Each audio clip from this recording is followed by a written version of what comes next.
E rënd, hyri për t'u larë në liqen humbjetën 38 vjeçari në Shkodër.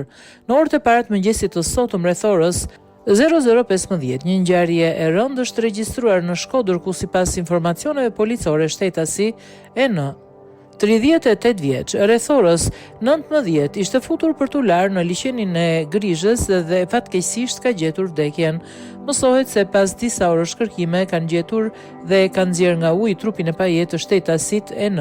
Informacion paraprak. Më datë 3/6/2025, rreth orës 00:15, policia ka marrë njoftimin se shtetasi EN 38 vjeç, rreth orës 19, ishte futur për t'u larë në liqenin e Grizhës dhe ishte mbytur. Shërbimet e DVP Shkodër dhe shërbimet e policisë kufitare pas disa orësh kërkime kanë gjetur dhe kanë nxjerrë nga uji trupin e pajet të shtetasit EN. Nga veprimet e para hetimore dyshohet se ai ka humbur jetën pasi ka pësuar arrest kardiak ndërkohë që lahej në liqen.